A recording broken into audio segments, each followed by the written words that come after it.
Kak. Waalaikumsalam. Selamat sore. Kenalkan saya Dinda Septiania. Saya dari BPJS Jabatan Berdasar tahun 2024. Jadi saya mengikuti KMP. Jadi ada tugas untuk memenuhi persyaratan pengambilan ijazah.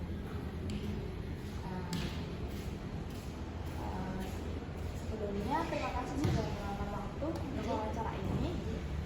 Saya ingin berbincang mengenai fungsi dan tugas seorang pembina.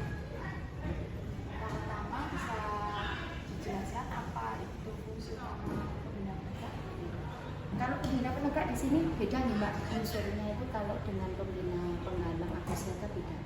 Kalau penegak itu istilahnya kalau di penegak kan sudah satuan terpisah dan itu istilahnya anak itu sudah memiliki, maksudnya untuk kegiatan itu dia sudah berdiri sendiri, sudah mandiri istilahnya, tapi tetap didampingi oleh pembina, tetap didampingi oleh anggota dewasa yaitu pembina. Kalau pembina ya itu fungsinya cuma sebagai motivator aja, tidak pure di lapangan. Kalau yang penggalang itu mungkin kan dia masih bergerak di kegiatan di lapangan, siaga pun juga sama, masih membimbing dengan anak didiknya. Tapi kalau yang penegak sudah dia harus punya ide sendiri, nanti pembina tinggal sebagai motivator aja.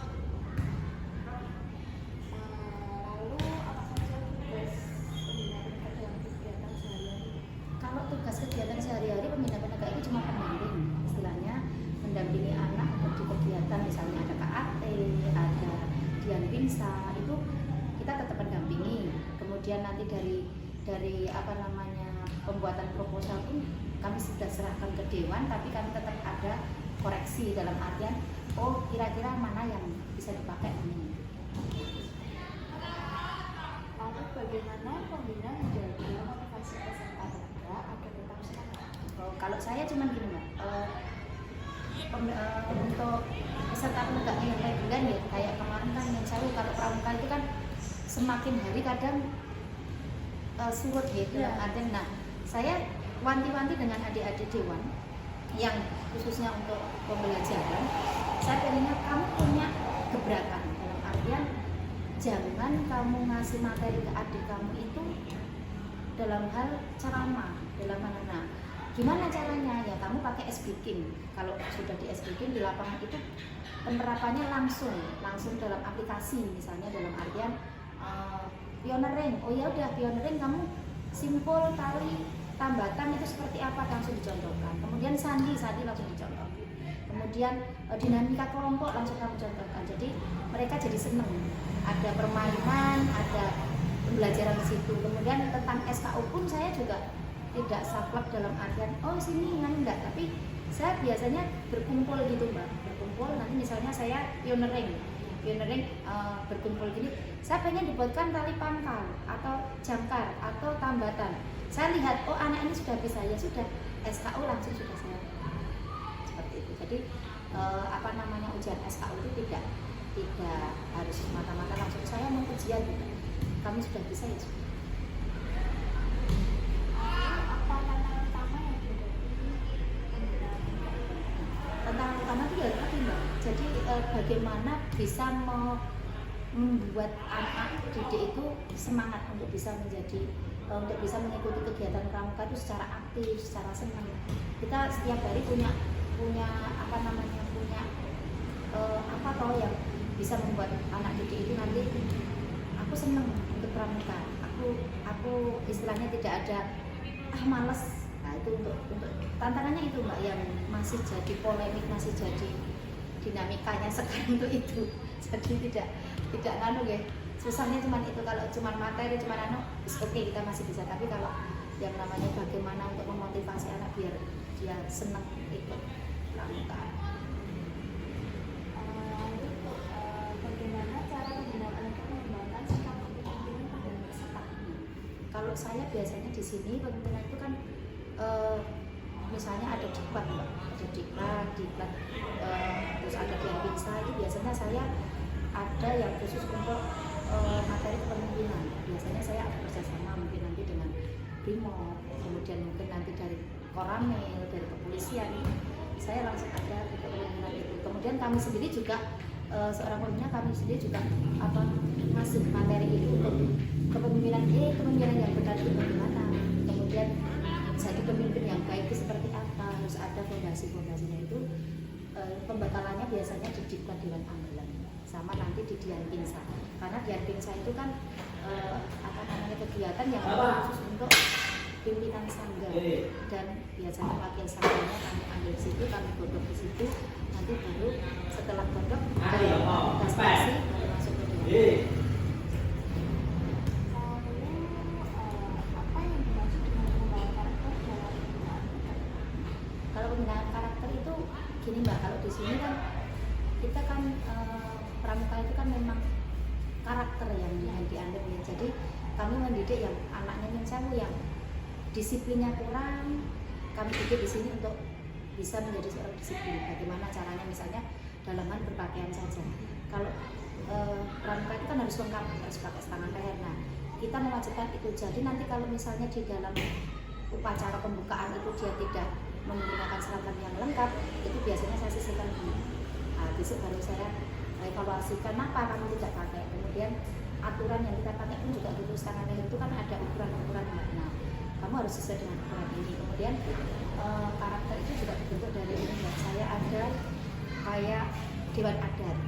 Nah, di situ nanti dewan adat itu yang istilahnya kalau memang anak itu tidak ada ketimpangan atau menyimpang dari nanti dewan adat yang istilahnya ngasih tahu, ngasih warning, oh ini tidak boleh. Saya biasanya seperti itu yang jadikan tangan-tangannya kami. Lalu tadi kan Ibu sudah menyebutkan nanti ada program terus tujuan SKU seperti itu. Saya mau bertanya, perbedaan dari SKU dan SKU sendiri berapa? Kalau SKU itu wajib, SKU itu syarat kecakapan itu wajib yang harus di istilahnya untuk anak pramuka yang sudah dipenegak itu ada tingkatannya, kan ada bantara dan laksana. Nah, untuk itu biar kok ini ada tingkatannya, setelah ini saya dari penggalang nih, biar ada bedanya itu anak harus ujian SKU dulu. SKU itu syarat percakapan umum dan itu wajib digunakan untuk semua anak yang reguler. Istilahnya wajib untuk ada tingkatan-tingkatannya. Jadi kalau kami dari sini begitu masuk nanti menjelang mau ke KAT, lima akhir kami itu sudah kami lakukan untuk ke bantara. Nah, itu berarti melalui ujian syarat kecakapan umum itu. Kemudian nanti kalau dia sudah dari bantara, nanti dia mau ke laksana monggo. Tapi kalau yang dari Dewan Ambelan memang saya buatkan untuk ke laksananya. Kemudian kalau SKK itu syarat kecakapan istilahnya boleh tidak saya misalnya saya tidak menggunakan syarat kecakapan yang ini gitu, ya udah enggak masalah. Tapi kalau memang dia mau ke Garuda, berarti dia harus SKK-nya harus di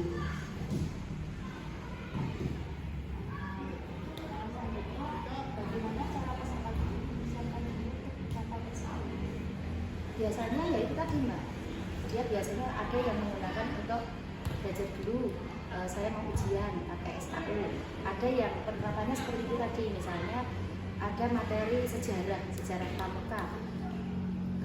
Secara otomatis saya sampaikan aja, di sini ada yang tahu sejarah tentang pramuka, bapak pramuka siapa, ada yang jawab, ya sudah, saya langsung tinggal pakai para SKU. Tapi di sini kan Dewan itu tidak boleh menguji, yang mengujikan bolehnya adalah pembina. Jadi misalnya SKU pun saya fleksibel, tidak harus yang saya harus cari dulu dengan Kaatim atau dengan siapa, tidak. Maksudnya misalnya mau kamu sudah bisa tali temali di saat materi sporting skill atau materi pioneering, kamu bisa menampilkan wujud tali temali 1 atau 2 siku dulu.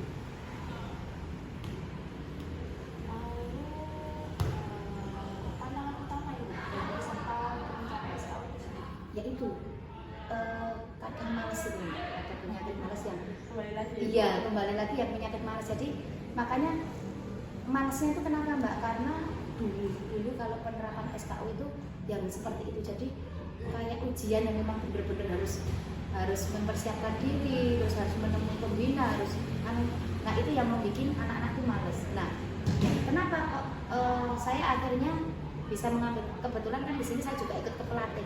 Jadi di pelatih sana itu kamu nggak usah saklek-saklek caranya menguji SKU. Lah gimana caranya anak itu biar seneng, SKU-nya dapat, materinya juga dapat. Caranya gimana Kak?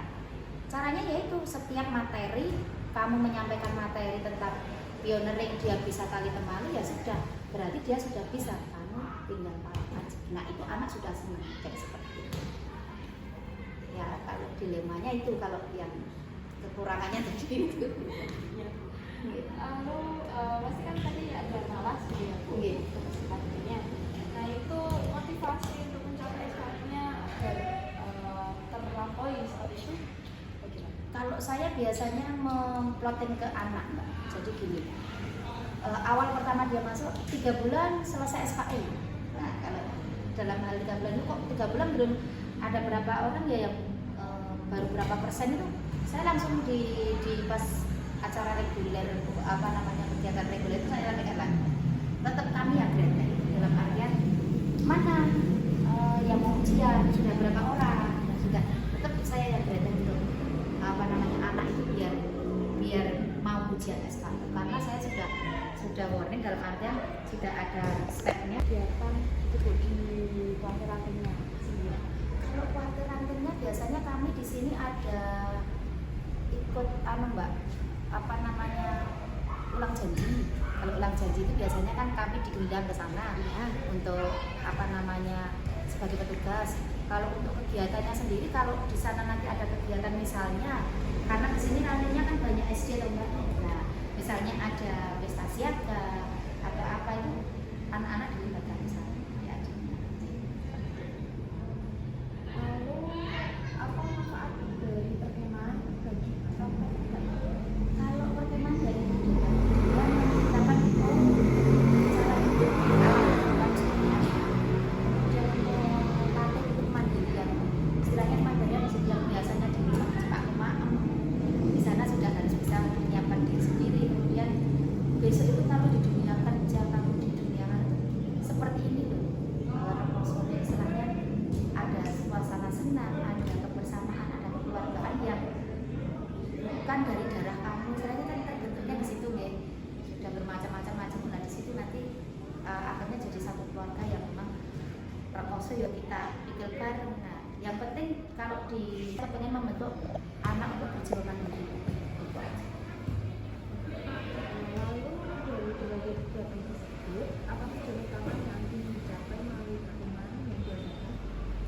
Ya tujuannya itu tadi, saya membentuk anak yang mandiri, membentuk anak yang tahan banting, istilahnya Mbak, tahan. Ya kan kalau kemah itu kan tetap badannya mesti menjaga badannya kuat ya. Jadi ya, yang kemarin misalnya dia lemah di rumah, begitu dia ada di perkemahan atau yang ini tadi kayak lomba ini tadi, akhirnya anak jadi sehat, jadi kuat gitu.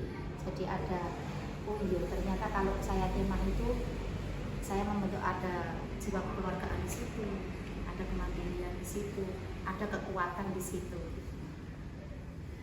Lalu apakah ada kegiatan sosial Bu untuk perangkatan? Ada, sini biasanya bakti sosial.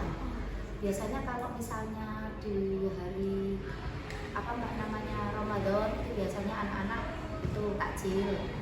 Nah, kemudian nanti kalau misalnya apa namanya mau lebaran itu biasanya saya baksos, bagi-bagi sembako. Terus biasanya kalau di sini sendiri kalau ada kemah blok itu ada yang namanya bakti masyarakat, itu bisa membersihkan lingkungan, kemudian apa namanya membersihkan tempat-tempat penting, misalnya tempat ibadah atau apa, atau makam atau bersih itu. Kemudian nanti ya apa namanya itu tadi ada baksos juga. Itu nanti anak-anak itu mengumpulkan sembako, nanti di apa namanya dibagikan di sekitaran sini.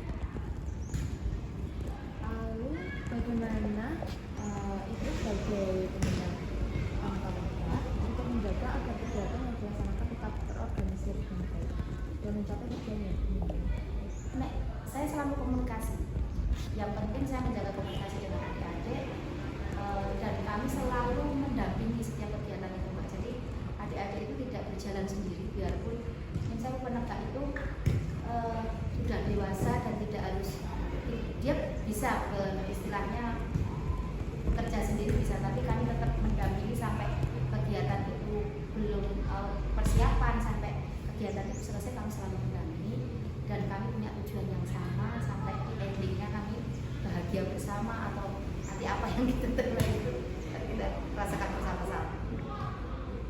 Lalu saya ingin bertanya untuk strukturnya sendiri di sini itu dari gambaran atau dari seperti yang lain itu seperti apa? Kalau struktur organisasinya ya, kalau struktur organisasinya kan saya dari mabinya, mabibusnya dari Bapak Kepala Sekolah, kemudian dari kabudoknya, kemudian kami ada 8 pembina. Nah, 8 pembina itu 4 cewek 4 cowok, kemudian nanti habis dari pembina itu kita turun ke Dewan Ambalan. Dari Dewan Ambalan itu ada Dewan Ambalan cewek dan cowok, tapi nanti peradananya juga ada 2. Dari pradana nanti ada kerani, ada bendahara, ada dewan adat, kemudian ada logistik, ada tekram yang khusus untuk tekram itu untuk kegiatan.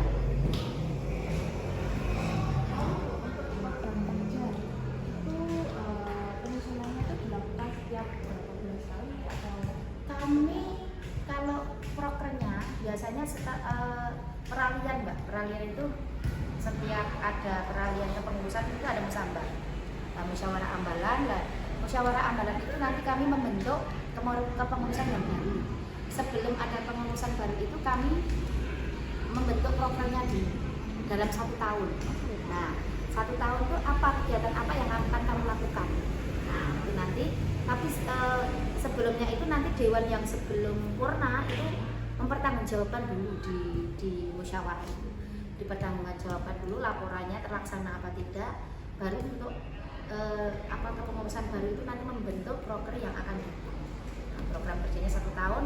Nanti kalau sudah 1 tahun sudah dibuat, dia sudah dilantik, nanti di pertengahan itu biasanya ada koreksi Mbak. Nanti saya minta untuk proker yang mingguan atau bulanan. Nah, bulanan itu kamu mau buat apa, mingguan itu buat apa. Misalnya ada kegiatan pun saya dalam 1 minggu ini saya mau materi pioneering, plan A-nya pioneering, plan B-nya apa, harus ada. Jadi ada program tahunan, nanti ada program mingguan, ada program. Berarti itu sudah disusun dari sejak perubahan itu sendiri. Iya. Jadi sebelum dia dilantik, dia sudah musyawarah dulu, sudah buat prokernya untuk 1 tahun. Setelah itu setelah pelantikan dia tinggal menjalankan yang jadi prokernya. Strategi dari pengelolaan grup sendiri dan pembinaannya itu apakah itu seperti apa? Strategi saya ya itu Mbak, maksudnya administrasinya atau apa? Pengelolaan, iya. Kalau administrasinya saya itu anak-anak itu sudah saya sering maksudnya dalam satu kegiatan ini, dalam kegiatan per angkatan itu saya sudah jadi ya. Jadi di sini kan ada pengelolaan budget. Dari administrasinya itu dari anak ke anak itu saya suruh sendiri. Kemudian strateginya bagaimana untuk bisa anak itu istilahnya tertata. Tertata itu selalu saya komunikasikan dengan baik. Tentang bendaharanya, tentang keraninya itu saya sudah plotkan. Jadi kalau untuk di sekretaris itu kamu punya file yang memang khusus untuk itu. Jadi nanti adik-adiknya itu tinggal nyalin aja, tinggal kemarin kakak saya itu kegiatan ini bikin proposalnya seperti ini, standarnya ya yang seperti itu aja. Maksudnya selalu ada komunikasi baik dengan antar pembina dengan dewan.